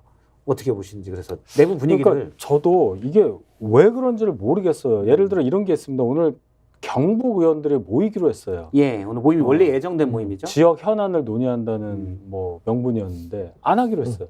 그럼 이건 뭐냐? 이런 생각도 하잖아요. 그럼 현재는 계속 눈치 보는 단계다. 그 뭔지를 모르겠다고. 이거는. 사실 TK 정도면 공천만 받으면 문제가 없기 때문에 당선에 문제가 없는데 문제는 한동훈 위원장이 공천권을 가지고 있다는 거죠. 뭐 엄밀히 말하면 공관위의 결정에 따르는 건데 뭐 그런 생각도 할 최종 수도 도장은 있고. 비대위원장이 찍지 않습니까? 아니면 그렇죠. 직위는 찍습니다. 이른바 옥새를 나르새를 받듯이. 네, 옥새를 찍는 건데 이런 과정을 볼 때 저는 그래도 당을 전체적으로 볼 때 당과 총선을 생각하는 분들의 집단적인 어떤 지혜가 작동하고 있는 게 아닌가 생각합니다. 더 이상의 확전은 누구에게도 도움이 되지 않는다. 예. 집단 지성의 발현으로 인해서 오늘 이 순간까지 지금 뭐 모르겠어요. 뉴스 안 봐서 어쨌든 지금 이 순간에도 아직은 더 벌어지는 거는 아닌 듯하다. 그러면 집단 지성의 발현으로 지금 조용히 있는 거다. 일단은 네, 누구에게도 도움이 안 되니까. 제가 볼 때 눈치를 보고 있는 듯한. 그러니까 뭐 그거는 대통령실에서도 마찬가지잖아요. 더 이상의 발언이 없지 않습니까? 예. 그러니까 집권 여당의 이런 총선 80일을 앞두고 이런 분란들이 있잖아요. 저는 참 속상해요. 같은 정치권에 있는 입장에서. 왜 그러냐면 아니 김건희 여사 때문에 이럴 일입니까? 그건 아니잖아요. 예. 솔직히 국민의힘 의원들도 총선 앞두고 김건희 여사 좀 시원하게 내놓으면 선거에서 좀 나름대로 궁색하지 않고 좀 떳떳하게 본인의 어떤 정책 경쟁이나 인물 경쟁이라고 싸울 수 있는데 김건희 여사 안 내놓고 저리 버티니까 할 말이 없는 거예요. 문제는 대통령에게 그걸 직언을 할 사람이 아무도 없는 없다는 거죠. 거. 근데- 원래 한동훈 비대위원장이 갈 때 그런 얘기들을 하라고 사실 조선일보 사설에서도 그렇죠. 얘기를 주문을 했거든요. 그렇죠. 근데 못하는 것 같아요. 못하는 거죠. 근데 결국 한동훈 얘기했다가 의원이 지금 돌려서 바깥에서 얘기하는 얘기했다가 거죠. 살짝 돌려서 얘기하다가 저는 그렇지 지금 않아요? 그게 지금 이 제가 아까 사단이 난 거예요. 말씀드렸잖아요. 이 이슈에 대해서 사과의 필요성이 있다. 예를 들어서 국민들이 굉장히 이걸 엄중하게 보고 있고 선거에 지대한 영향을 미칠 것이다. 예. 왜 모릅니까? 다 안단 말이에요. 사과만 하면 그럼 되느냐? 그 이후엔 어떻게 해야 되느냐? 이거를 잘못 뭔가 한 발 내디뎠을 때의 후폭풍은 어떻게 감당해야 될 거냐? 이걸 다 생각해야 되는 거예요. 이게 그냥 1차원적인 얘기 아닙니다. 사과는 해야 이게 되는 밥 게 먹었으니까 맞긴 돈 맞지만 내라. 돈 내면 끝나는 거 아니에요? 이런 게 아니에요. 근데 사실은 정치공학적으로 보면 그렇지만 이용 의원이 올린 글에 그런 게 있어요. 어제 카톡방에 올린 거. 이용? 예. 네, 그제. 예, 예. 단톡방에 올린 글에 그런 부분이 있습니다. 사과한다고 해서 그럼 지지율이 오르냐? 수도권 지지율 오르냐? 똑같을 거다. 저는 이건 수도권 출마하는 의원들은 지금 수도권 버리고 가자는 얘기인가? 이렇게 반발할 만한 내용이라고 그러니까 봐요. 이 얘기예요. 지지율이 오르냐 안 오르냐라는 얘기까지 하면 너무 정치공학적이어서 제 얘기는 그거예요. 지지율은 나중에 생각하는 겁니다. 그럼 국민의 종합적인 판단이 있어야 되니까. 근데 사과를 했다고 해서 이슈가 잠잠해지느냐는 차원으로 보면 조금 더 명확해질 거예요. 그렇지가 않아요. 지금 벌써 뭐만 하면 음모론 얘기하고 증거 없이 그랬을 음모론 거다를 아니라니까 자꾸 그래. 그 당에서 한두 번 한 게 음모론이에요. 아니잖아요. 나는 사람 말도 바꿔해가지고 합리적으로, 사과까지 하고 논리적으로 수석대회 논평은 철회하고 아무런 변명도 안 하는 당인데 여기가 160석 이상 갖고 있는 당이에요. 제가 안 썼습니다. 예, 163석. 네, 네, 그렇습니다. 아니 그런데 우리가 예를 들어서 거기에 대해서 뭐 그 또 꼬투리 잡을 거란 말이야. 그러면서 또 얘기하자. 수사하라. 이렇게 되는 거예요. 원래 솔직히 수사해야죠. 어떻게 앞으로 나가냐는 말이에요. 아니, 거부권은 일반인 일단 같으면 이제 이게 사과에서 그러니까 끝나는 이렇게 건가? 간단 말이에요. 이렇게. 봐서는 이렇게. 그건 특검 아니잖아요. 거부권에 대한 여러 여론조사를 보면 물론 디올백과 직접적인 거는 없다고 특검에는 그렇게 볼 수도 있겠지만 이제 거부권 행사 부적절한 의견이 압도적으로 많습니다. 65대 35 정도로 여론상 그런 부분이 있었고요. 요거 하나 여쭤볼게요. 윤석열 대통령이 어제 네. 윤석열 대통령이 직접 보냈는지는 몰라요. 근데 현재 나온 얘기는 이관섭 비서실장이 직접 가서 윤재욱 원내대표랑 한동훈 비대위원장을 만났잖아요. 근데 보통 정무수석이 그런 중간다리 역할을 하는데 비서실장이 직접 갔다는 거는 조율의 단계가 아니라 사실상 통보의 단계. 그렇죠. 자, 해촉됐습니다. 집에 가세요. 이런 거였다. 그러면 사실은 대통령실의 결정은 끝났다. 마음속에 이렇게 봐도 잘 됩니까? 보세요. 보통 우리가 사극 많이 보잖아요. 예. 보통 어명이요 할 때 누굽니까? 음. 그거는 대통령의 어명을 받드는 사람이 없는 예. 겁니다. 지금 비서실장이 왔다는 것은 어명을 내린 거예요. 음. 한동훈 비서실장 마음에 안 들어 그만해 라는 것을 비서실장 통해서 경고 강고 정도가 아니라 아예 그냥 교지를 들고 온 거예요. 그런데 그 사약을 걷어찬 거라니까요. 이건 명확한 거예요. 비서실장이 왔다는 것은. 그리고 오늘 이 상황에 대해서 누구냐 한호섭 그 정무수석인가요? 예. 정무수석 오늘 만나기로 했다가 파토 났지 않습니까? 이런 일련의 과정들을 보면 대통령의 심기가 상당히 좋지 않은 건 맞다. 자, 그러면 여기까지를 한번 정리하면 일단 대통령과 여당 비대위원장 더군다나 수십 년을 함께한 최측근이었던 사람들이 공개적으로 충돌하는 이런 모습입니다. 사상 초유의 사태가 사실 벌어졌는데 어떻게 수습될 것인가 이건 현재는 알 수 없다. 그게 지금 알수 없다. 현재까지는 정답인 거죠. 할 수 없다. 근데 다만 한동훈 비대위원장 물러나지 않을 거다. 저는 그렇게 봅니다. 윤석열 대통령은 물러나지 않을 거다. 응? 아니 자리를 물러나는 게 아니고 요 지금 단어를 잘 써야 됩니다. 예 자리를 물러나는 건 아닙니다. 그건 뭐 이런- 모르죠. 그건 이런- 대통령의 아니, 마음이니까. 똑같은 이런 단어는 똑같은 거에 이렇게 결단에서 가니까 물러나지 않을 거다. 의도를 이런 갖고 결정에서. 말씀하시는 그 것 포지션은 같은데 물러나지 그러지 않을 마요. 무슨 뭐 한동훈 갑자기 왜- 비대위원장이 나가라 또는 내 말 기대와 신뢰를 저버렸어 지지를 철회 나는 이 포지션에서 물러나지 않을 거다. 봐야죠. 봐야 된다. 자 저는 한동훈 비대위원장 물러날 것 같아요? 물러나지 않을 것 같아요. 윤석열 대통령은 이 포지션에서 물러날 것 같아요? 저는 개인적 판단으로서는 절충안을 찾을 것 같습니다. 절충안을 살 것 같아요. 왜냐하면 이거는 윤석열 대통령이 결정한 게 아니라고 봐요. 저는 개인적으로. 아 윤석열 대통령이 결정한 게 그렇죠. 아니라 더 큰 권력이 뒤에 있기 때문에 뭔 얘기하는지 그분한테 그분이 혹시 뭐 같이 사시는 분이겠죠.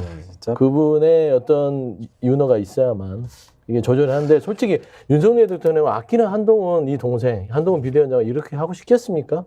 저는 개인적으로 그런 생각이 들어요. 아주 개인적인 생각이. 아니, 갑질은 파주에서 마세요. 왜 그러세요, 자꾸. 서울에 와서 이래. 요게 무슨 두 분이서 짜고 서울 치는 아니 서울 아니 서울 요게 저희는 최고의 약속대로는 서울 한 적이 최고의 강동에서 갑질하시면서 왜 파주갑 그러시는 얘기하면 분이 있어요. 야 그만해 좀 이제 거기까지 워워 강동갑 얘기 형 그만해 거기까지 워워 이거 그러니까요. 약속 대련이에요? 없어요. 이런 게 약속대로. 아니, 내가 예리하니까 이거 봐봐요. 간판이지. 음모론을 얘기하시는 거예요. 피가 안 나잖아요. 추정이에요, 추정. 피가 안 나잖아요. 우린 그런 적이 지금은 없어. 지금 피가 나고 있다. 아, 네. 알겠습니다. 너무해. 알겠습니다. 이게 약속 대련은 굳이 아닌 것 같기도 하고. 예. 그러면 만일에 이건 저도 이제 한동훈 비대위원장이 물러나지 않을 거라고 보는데 만약 물러나게 되면 일단 사실은 총선 전에 너무 이게 파국으로 치달으면 당을 내서 물러나겠다고 할 수도 있을 것도 같아요. 그런데 그건 이제 윤석열 대통령이 엄청 세게 나올 때 정말 그렇죠. 뭐 세게 나면 물러나야지 기- 뭐. 기자 발표회견 발표하면서 아니, 사천 논란을 세게 하고. 제가 생각하는 건 만약에 네. 한동훈 위원장이 물러날 수밖에 없는 상황이라고 한다면 당의 많은 의원들이 그런 의견을 공개적으로 얘기를 하고 거기에 따라서 뭔가 막 의총에서도 압박을 가하고 뭐 결의를 한다든지 뭐 이런 상황이면 어떻게 될까? 그때도 한동훈 위원장이 그 자리에 있을 상황이냐? 그렇게는 안 보여요. 제가 사실 못 당을 버텨요. 지휘할 수 없는 상황이 못 버텨요. 되니까 왜냐하면 명분이 영이 되죠. 안 쓰니까요. 네. 근데 그게 가장 불행하다고 보는 거예요, 제가. 비대위원장조차 임명할 수 없는 상황으로 간다고 아까 말씀드렸잖아요, 규정상.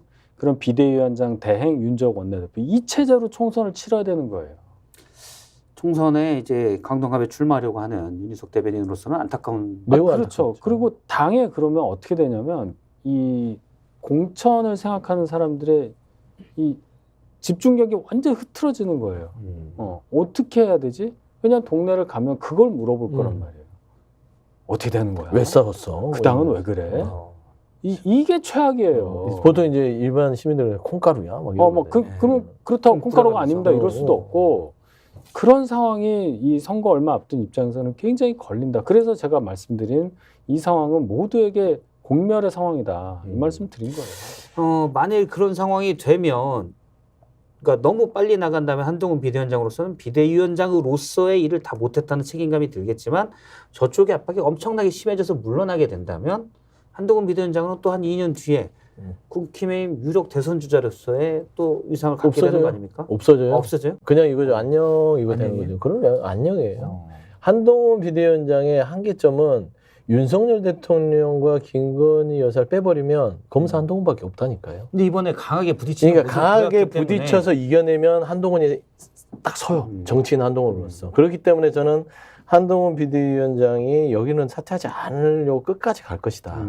하지만 사퇴 안 하는 게 본인의 대선 주자 이미지에 더 중요하다. 정치인 한동훈으로서 미래 권력으로서 여기에서는 정말 강하게 부딪혀야 된다. 그래서 어느 선에서 합의를 이끌어낼지 그 정도만 이끌어내면 한동훈 비대위원장은 이번 총선에서 좀 말하자면 면피를 못해도 다음에 대권주자의 반열에 오를 수 있어요. 근데 만에 하나 정말 이게 진검승부다라는 차원에서 현재가 이어진다면 잘 보세요. 솔직히 윤석열 대통령 후회 막급일 거예요. 김건희 여사도 그렇고요. 아니 나를 위해서 헌신했던 원희룡 전 장관 양평고속도로 하면서 백지화하고 막 그러게 뭔가 조롱과 멸시를 당해도 버텼던 이런 사람이 비대위원장을 했었어야 되는데 너무 반듯한 한동훈 비대위원장 세웠더니 이거 명품백을 못 막네 이런 생각도 하지 않을까 하는 생각이 듭니다. 만약에 이제 물러나면 지금 더 버티는 게 오래오래 버티는 게 한동훈 비대위원장의 정치적 입지에 유리하다. 그렇죠. 이건 좀 먼 얘기긴 한데 어떻게 보십니까, 윤희석 대변인은?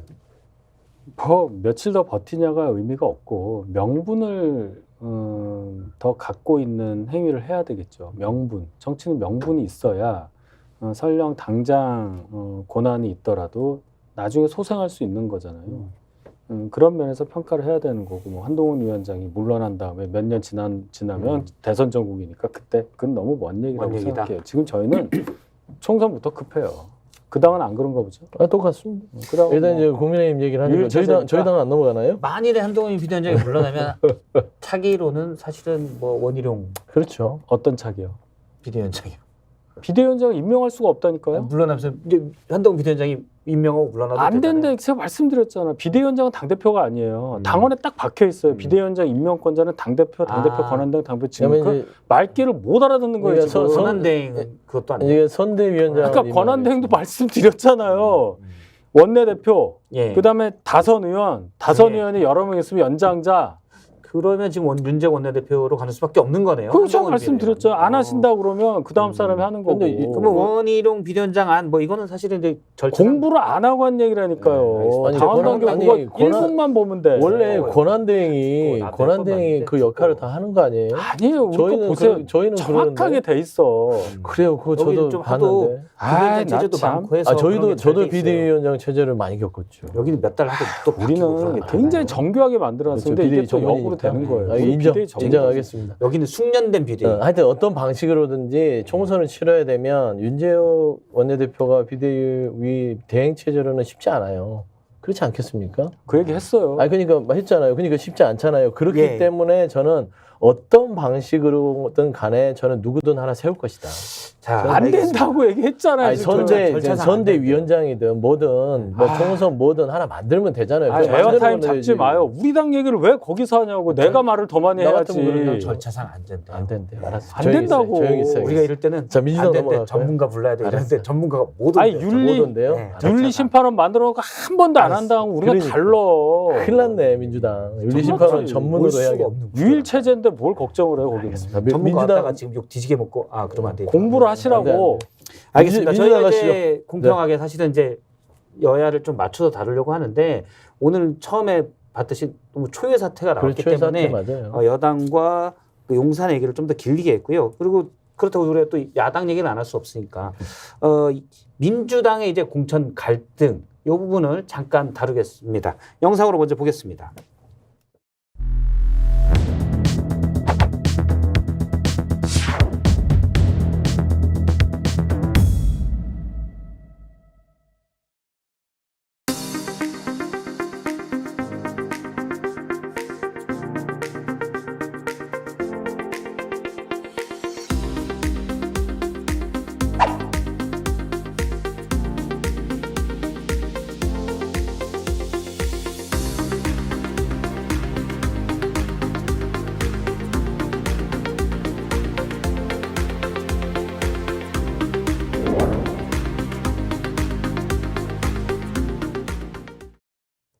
예, 민주당도 공천 갈등이 있습니다. 제일 큰 게 이제 이른바 친명 네. 중에서도 찐명이라고 불리는 이재명 대표 측근들이 여러 사람을 나가라 그러니까 총선에 나가라는 게 아니라 당을 나가라는 것도 아니고 이 공천 불출마해라. 현장에서 나가라라고 했습니다.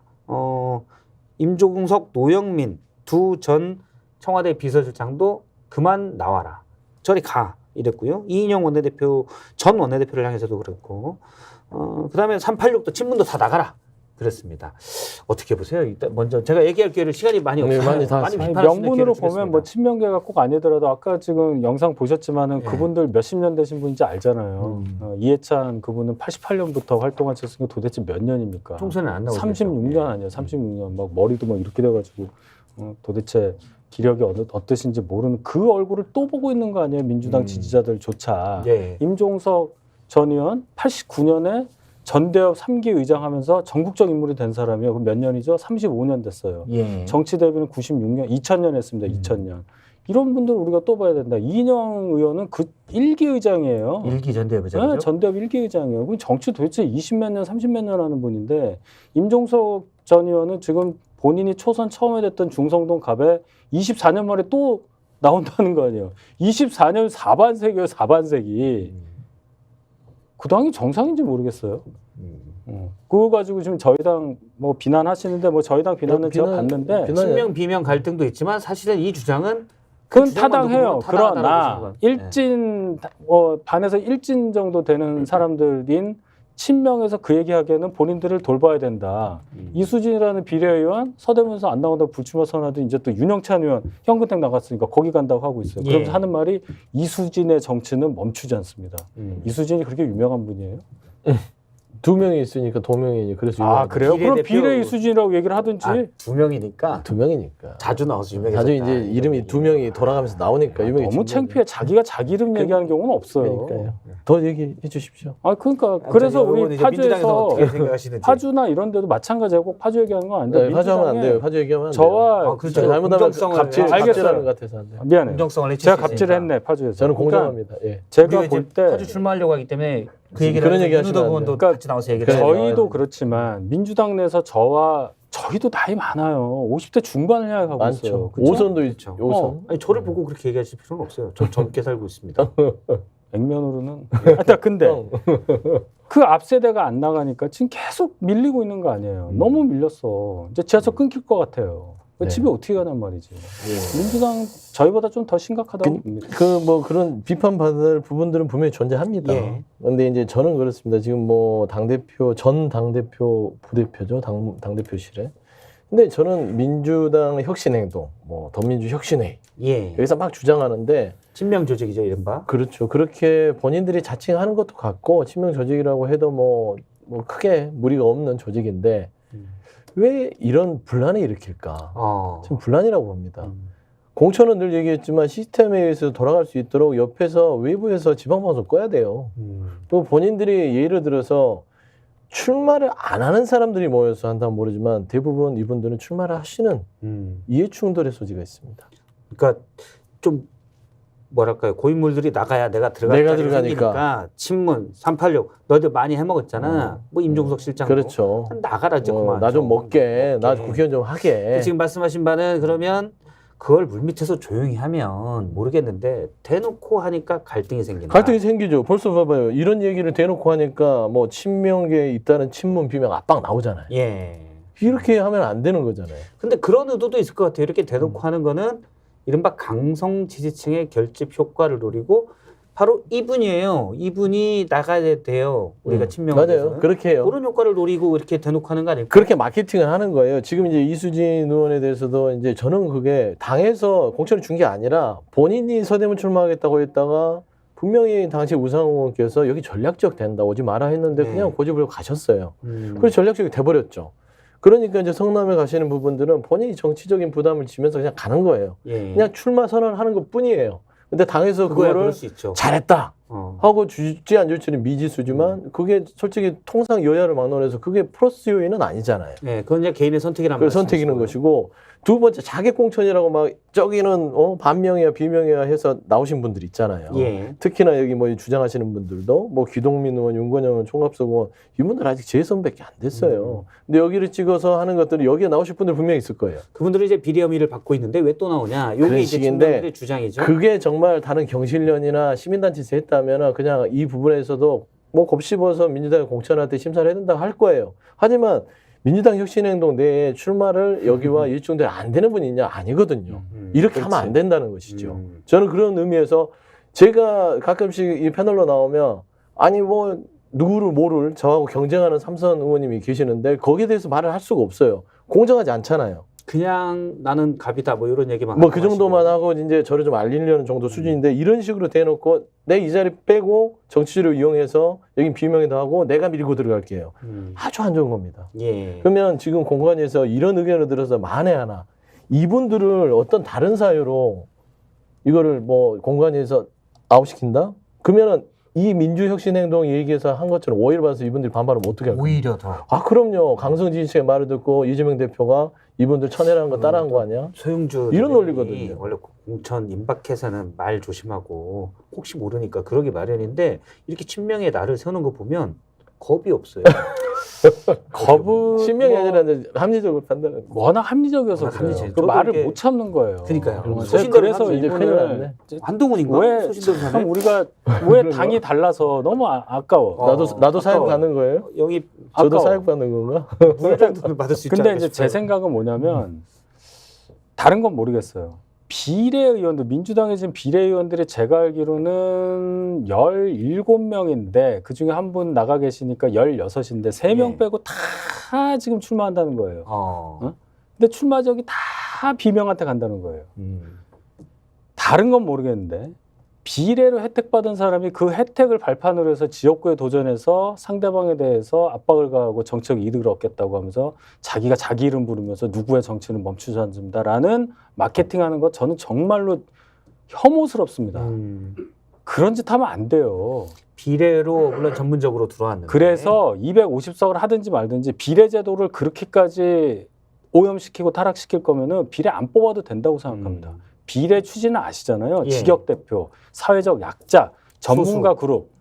이수진이라는 분이 무슨 전문가적인 뭐 간호사 출신인 건 아는데 예. 뭐를 했느냐 저는 생각하고 저희 당도 원래 마찬가지예요. 노동문제였었죠. 마찬가지예요. 저희 당도. 기가 막힙니다.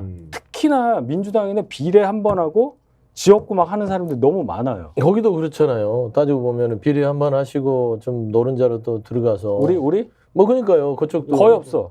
뭐 우리는 아까- 확률이 거의 없어요. 아까 우리도 있다고 했어요. 뭐 있었잖아요. 우리- 강동 그러니까 거의 없다고 제 얘기가. 호남 그래서 그걸 출신인데 우리는 배격해야 되는데 여야가 같이 했으면 좋겠어요. 원래 여당 쪽은요 비례가 험지 출마를 기본으로 하고 있어요. 근데 그게 맞죠. 그게 맞고 여야가 원래 비례는 한 번 당에 은혜를 입은 거잖아요. 그쵸. 그러면 험지에 나가서 희생을 해야 되는데 그걸 안 하잖아요. 저는 그런 부분에서 비판해주는 동감합니다. 사실 비례면은 물론 약자를 대표하는 것도 있지만 전문직이거나 어떻게 나름의 이제 평판이 있잖아요.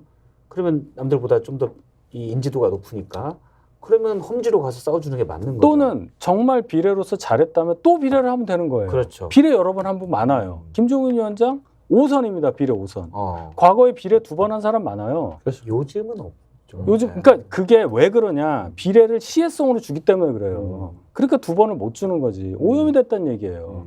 이거 정치권에서 반성해야 됩니다. 알겠습니다. 일단은 뭐 이제 저 이제 민주당 시간이 편은 하나 가면서. 드려야 되는 게 뭐 저 이제 계속 뭐 개딸되는 돈 날 수도 있지만 일단은 자객 공천은 이 민주당이 없다라는 말을 좀 덧붙여야 될 것 같습니다. 없답니까? 없애야 된답니까? 아, 없답니다. 없답니다. 현재까지는. 아니 아까 실컷 뭐가 좀 이거는 이게 뭐냐면 그건 이 본인들 사람들이- 스스로 자객이 돼서 아. 나 자객입니다. 자객에 아. 자격을 주세요 하는 아, 것이고 오케이. 당에서 당신들 자격으로 보내지는 않았잖아요. 당연히 군건위가 아직 안 열렸으니까. 일단 당 지도부에 대한 태도는 여전히 공천 저 아직 앞두고 있어서. 남았습니다. 아직 심사가 아주 잘하네. 아직 면접이 좀 남아 배워야 되겠습니다. 면접이 남아 있습니다. 긴 태풍에도 살아남을 사람이에요. 저는 아직 순진하네요. 큰일 났네. 내가 잘하고 보니까 계시잖아. 이렇게 산을 잘 타시더라고요. 잘 타. 공천 앞두고 있으니까 내가 이해해요. 그 정도는 이해하지. 저도 이해하고 우리가 뭐 다 민생이고 아유, 먹고 살자고 민생입니다. 하는 짓인데. 그렇지. 그러면 민생이지. 민생이 최고. 아, 그럼. 역시 갑들. 네, 알겠습니다. 오늘 얘기는 두 분과 나눈 얘기는 오늘 여기까지 하고 저희가 계속해서 디톡스에서 좀 더 못다한 얘기를 나누도록 하겠습니다. 시청해주신 여러분 고맙고요. 수요일에는 김종대, 이현주 전 의원과의 디톡스가 또 방송됩니다. 고맙습니다.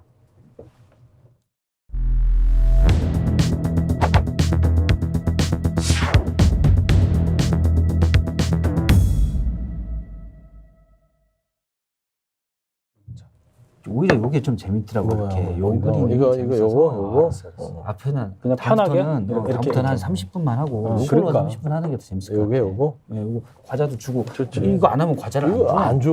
그리고 이거 해야 돼. 광화문 살롱이라고 정말 이렇게 제가 5살 때부터 좋아했어요. 진짜? 이거 어디 있는 거야? 스폰서도 신경 쓰는 광화문 살롱 모르세요? 뭐야? 광화문 살롱.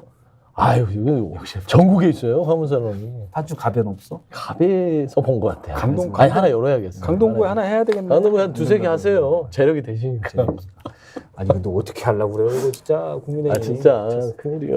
이거 일단 아니, 그냥 마이크 나간다는 건 알고 계시고 어떻게 그러니까 저희가 그러니까 이게 참 이게 큰일 났어요. 정말 이거 어떻게 해야 될지 모르겠어 정말로. 그러니까 아니 공천은 어떻게 해? 80일 남았는데. 아니, 공천이 문제가 아니라 이 당의 이 도대체 지도자가 누구고 이게 안 되면 우리가 누구를 쫓아가? 누구랑 뭘 해야 되냐는 거야. 나는 이제 어제 쭉 취재를 한번 쭉 돌렸어요. 그랬더니 이게 이제 약속 대리인이 아니더라고. 아니야. 누적돼 있다는 거야. 아유, 나도 봐선 아닌 그건 거는 절대로 인정이라니까 아니고, 이제. 그러니까 소통 부족이에요. 근데 소통 부족. 저는 아예 100% 소통 부족이라고 옆에서 저 그 기사를 유념이 봤어요. 어제 오후에 나왔던 중앙일보 기사. 그 이제 타이틀이 조금 센데 이간질하는 세력이 있다라고 용산 관계자가 얘기를 했다. 그러니까 결론적으로는 이 갈등을 부추겨서 이득을 잇는 사람이 있다는 뜻으로 저는 해석을 하는데 결국 공천이겠지 뭐. 그죠. 근데 저는 소통 부족은 맞아요. 제가 이제 이거 완전히 잘하는 사람한테 들었는데 은하고 하나고 전화 통화도 한 적이 없다는 거야. 아예 최근에 최근에 없고 최근에 오랫동안 없대요. 오랫동안? 오랫동안 없다고? 그래요? 오랫동안 없고 아예 그러니까 한동훈 비대위원장이 당 문제에 관해서 사실 전화해서 보고도 하고 그래야 되는데 그런 게 일절 없다는 거예요. 없고 그다음에 문제?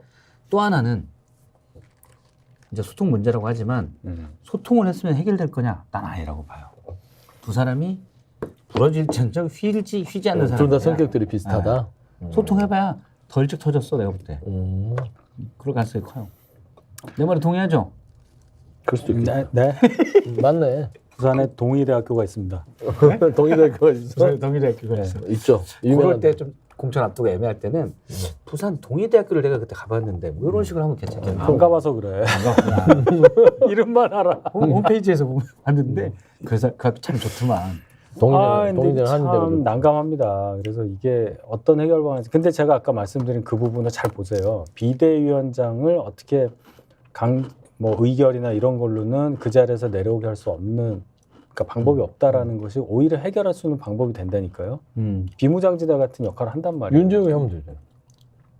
아니 그러니까 아니 내려오질 않는다고. 내려오게 할 한동훈 수가 위원장이 없다고. 안 내려온다고? 자리를 지킬 수밖에 없다는 거야. 공격할 수단이 없다는 거지. 그러니까 여기 고지가 이렇게 쓰면 막 방어막이 이렇게 쳐져 있어서 윤 대통령이 쫓아낼 수가 없다. 그러니까 스스로 성문을 열지 않는 한 뭐 공성전이 안 돼. 안시성 싸움 같은 겁니다. 그러긴 하겠지. 왜냐면 대통령실에 당무나 공천을 해보면 안 되니까. 근데 이제 대통령 성격상 물론 하고 두고 있지만. 볼 거냐가 이제 나는 관심인 거지. 두고 볼 거냐? 참을까? 뭐 그 두고 성격에. 보면 용산 저쪽에 구석에 그게 큰 안 인형 같은 참을 것도 것 있고 막 맨날 이 그럼. 정도야 그 스트레스가 풀리지. 그러니까 대통령도 본인 하고 싶은 대로 하고 사는 한번 보세요. 분이거든. 이렇게까지 야당에서 공격을 하고 하니까 어떻게 할 수가 없다는 생각도 해봐야 됩니다. 제가 아까 사과하면 끝나는 거냐라고 드린 말씀은 사과의 필요성이 있다 없다의 차원이 아니라 이런 너무나 거센 야당의 공세가 이 상상을 초월하는 거기 때문에 사과로 끝날 거냐? 안 되지. 사과하면은 또 뭐 아까 얘기한 수사도 있을 수 뭐 이렇게 험한 얘기가 나오니까 이걸 어떻게 문을 열어주냐는 거예요. 나는 개인적으로는 그 의견은 아닌데 난 수사도 받아야 된다는 생각 개인적으로는 저도 이제 다른 데는 패널로 나가니까요. 근데 이게 뭐냐면 청탁금지법이 애매해. 배우자의 처벌 조항이 없어. 맞아요. 그리고 대통령에 대해서 형사수초가 금지돼. 대통령은 이제 공직자죠. 뇌물자. 공직자가 입 닦으세요. 준 사람만 걸려 일단. 준 사람만 걸려. 그리고 대통령은 인지한 순간 신고하고 반환해야 돼. 근데 그걸 안 했을 때 금액이 크면 형사소추고 아니면은 과태료인데 형사는 대통령이 면책이 되잖아요. 그러니까 애매해서 사실은 사과만 잘해도 나는 야당은 물론 공격하겠지만 지금 국민들의 반감은 요 정도라면 많이 다운시킬 수 있다고 솔직히 생각해요. 얘기하면 법조항이 애매해 이게. 처벌이 안 되니까. 이게 아니, 처벌 문제를 얘기하는 게 그러니까 아니에요. 정치적으로는 민주당은요 이거를 이렇게 거부하고 화내고 버티는 게 땡큐예요. 총선에서는. 아 이걸 받아버렸잖아요. 제일 나는 걱정했던 한동훈이 오면서 이 특검 문제를 시원하게 쇼부로 보고 와서 특검 받고 쫙쫙쫙쫙 치고 나가면 우리가 지금 민주당이 뭐를 안 하고 있잖아요. 완전 넘어지는 거거든요. 맞아. 왜냐하면 이거는 어떻게 복구가 안 돼요. 오 특검 받아버렸어. 거기에다가 특별감찰관에다가 이부속실 설치하겠다 하고 특검 받고 하고 쭉 해버리고 여기 털어버려 리스크. 그리고 한동훈이 돌아다니면서 잘한 거 하나도 없는데. 이거 하고 하면서 민주당 뭐 하냐 혁신도 안 하고 뭣도 안 하고 뭣도 안 하고 우리는 다 내놓고 혁신하는 그럼 우리가 총선에서요 3-40석 날아가는 거예요. 지금 민주당이 가서 얘기해요. 버텨줘야 돼 버텨줘. 위기야. 위기예요 왜냐면 알아요. 한동훈 위원장이 잘 버티잖아요. 총선에 국힘으로 중도 외연 확정이 돼. 아 이건 한동훈 위원장이구나. 그다음 한동훈 위원장이 이달 말쯤에 쫓겨났잖아요. 그러면은 총선은 민주당이 훨씬 유리하지만 대선 주자로 또 딱 돌아오면 멋있을 수 있어요. 근데 이제 한동훈의 포지션이 약간 명분을 어떻게 하고 나가냐. 핫한가 봅니다. 저 이 방송 1시간 하는 동안에 전화가 25통 왔어요. 진짜? 진짜 뭐 아직도? 뭐가 있나 봐. 아니에요. 지금 계속 방송 중인데 이거 누르고 있잖아. 그러니까 그만큼 지금 뭐가 또 돌아가고 궁금하신 게 많은 것 같은데 저도 똑같습니다. 솔직히 얘기하면 뭐 해설밖에 못 하는 건데 뭐 잘 되게 바라줄 수밖에 더 있겠어요. 그러니까요. 그러니까요. 그럼 뭐 법사한테 가서 기도라도 해야 되나 이게. 법사한테 저기 용산 청구한테 가자. 나는 솔직히 예, 웃자고 하는 소리야. 웃자고 하는 소리예요. 웃자고 하는 소리야. 왜 저기 그래요? 그 천태종 거기 있잖아요. 거기 뭐지? 건진? 무슨 사 있잖아요. 나는 몰라요. 저는 안 가봤어. 저는 교인님. 거기 가야지. 교인입니다. 나라 생각하면 진짜 버라이어티하네. 이게 되게 안 좋은 거예요. 그럼 말이 안 되지. 근데 제일 좋은 건 난 솔직히 윤희수 선배도 김건희 여사 내놓고 가면 솔직히 시원하지. 그러니까 어차피 민주당은 이래도 공격하고 저래도 공격이에요. 근데 내놓고 정면 돌파를 해버리면 공격거리가 없는 거야. 근데 우리가 회사 생활 할 때도 죄송합니다 잘못했으나 하면 더 이상 뭐라고 하지 않아요. 그냥 가만히 있으면 계속 또 왜 얘기하는 뭐라고 하거든. 그러니까 홍익표 원내대표는 그걸 예측하고 계속 그걸 간 거거든. 나는 홍익표가 뭐를요? 정치적으로 신의 한 수를 둔 거지. 어떤 거? 김건희 특검법이죠. 간 거? 그게 그런 신의 고려 한수가 될지 나는 몰라요. 그런 고려가 있었다고 봐. 근데 이제 그 정치는 나도 막 10년 넘게 보니까 모르겠더라고요. 그래서 김건희 그럼요. 어떻게 특검법이 될지 모르지. 누가 그 얘기한다면 그 얘기가 맞다고 봐요. 거부되잖아? 부결되잖아요? 한 3월 한 15일쯤 그러니까 더 역풍을 받는다 우리에게. 그러면 민주당이 훨씬 유리해 부결되면. 솔직히 그건 그래서는 안 되지만 민주당에서는 그걸 노리는 사람들도 있을 거예요. 그러니까 자꾸 뒤로 얼추. 미루는 거 아니에요. 올초에서 부결되면 그래요. 역풍돼. 200석 주자 이런 얘기 나와. 그래서 지금 뭐 총선 의석수를 전망하라 나도 어디가 무슨 사실 힘들어요. 워낙 변수가 많아. 변수 많죠. 삼지대도 있고. 근데 나는 국민의힘 이렇게 되고 나서 삼지대 커질 것 같다니까. 왜냐면 정체론과 이게 세지는 거예요. 민주당과 국민의힘이 안 싸워도 뭐야 이것들 뭐 대통령실 싸우고. 지금 계속 김기현 대표 이렇게 물러나신 이후부터는 모든 이슈가 다 국민의힘이에요 지금. 맞아요, 정치 맞아요. 뉴스가. 부정적 이슈와 뭐 좋은 것도 있고요. 그런 것도 있었고 한동훈 한동안 참았을 때. 그렇죠. 민주당은 그럼 괜찮으냐? 안 괜찮아. 절대 안. 왜냐면 검색량이 바닥이에요. 그렇죠. 6, 일단 7. 맞아. 성인병 요소가 다분한데 건강검진 안 받는 거랑 똑같은 거예요. 이제 건강검진 할 때가 나와요. 좋아. 이거 뭐 뭐든지 빨강일 거야 아마. 뭐 운동하시고 뭐 하시고 뭐 이해찬 대표 나오시면 안 되고 뭐 이런 거 나올 거란 말이야. 예, 그쵸? 지금 나오잖아요. 일전 대표 안 나와요. 나왔잖아 지금. 어디? 화면에. 화면에. 이해찬 언제적 이해찬이냐고. 그거 저 무슨 뭐 부탁할 게 옛날 있어요. 이란에 무슨 뭐 호메인이야? 뭐 호메인이 하메네이 뭐 많잖아. 뭐 그런 거 뭐 신정 정치냐고. 뭐 이런 거 이게 요즘 감성에 안 맞아요. 옛날 사람을 찾아가지고 뭐 하는 거 있잖아. 그래요. 그다음 거의 민주당도 모르니까. 지금 이슈도 상당히 갔잖아. 혁신이 한참 없는 게 사실이고 그러니까 저는 최근에 놀랐던 게 김민기 의원이 불출마했잖아요. 그렇지. 용인. 그 양반 되게 잘하는 사람이거든. 그러니까. 정말 바르게 모범적인 의정 활동을 해서 사선을 해도 누가 욕할 사람이 없어요. 더 해라 하거든요. 근데 그런 사람이 당에서 하도 지금 기득권 안 내려놓으니까 본인이 결정한 거야. 근데 그 뒤로부터 저 이명백 공관위원장이 뭐라 그랬어요. 저기 그게 뭐 더 노장에다가 삼선 중진 불이익 그럴 사람이 어디 있어? 없어. 그만 좀 해요 하는데 오선된 사람도 있잖아. 오선에 오선. 모르겠어요. 뭐 그쵸. 제가 얘기할게요. 안호선? 응? 안호선. 그런 분들 난 도대체 월급쟁이도 아니고 그게 이제 선거제도의 맹점이에요. 출마하지 않으면 뽑힐 수 없다는 게 문제잖아요. 모든 선거는 출마를 해야 돼. 맞아. 그 과정. 대의 정치를 명분으로 해서 당에서 거르지 않으면 그런 분이 당선된다. 이게 삼선 하면 저기 지자체장 물러나잖아요. 이게 말하자면 물러나게 할 수는 없으면 다른 지역으로 보내야 돼. 험지로. 미국도 그런 얘기 나오잖아요. 막 90몇 살에 하고 그러잖아. 근데 그 90몇 하는 거 그거는 이제 외국 사례에서 그렇긴 아니 하지만 뭐 괜찮은 사람 오래 해도 되는데 그만하자는 얘기 나온다는 괜찮은 얘기예요. 일단 저쪽 PD가 최근에라도 그만하죠. 네네. 그거는 알겠습니다. 그래? 아, 나 이거 돌고 있었어요? 네, 그래서 이거 다 바꾸면 나온 거야. 진짜? 나 그 얘기했잖아. 나 어떡해. 이거 잘리겠네. 조심해야 돼. 잘리겠네. 이거 조심해야 아니 돼. 근데 내가 주일께 들었는데 없었어요. 아, 그래요? 문제가 됐고. 저는 원래 말을 할 때 늘. 지난번에 술 먹으면서 나한테 한 얘기는 안 했어. 안 했구나. 큰일 날 뻔했네. 이거 뻥입니다. 네, 고맙습니다. 네. 네, 감사합니다. 예. 네.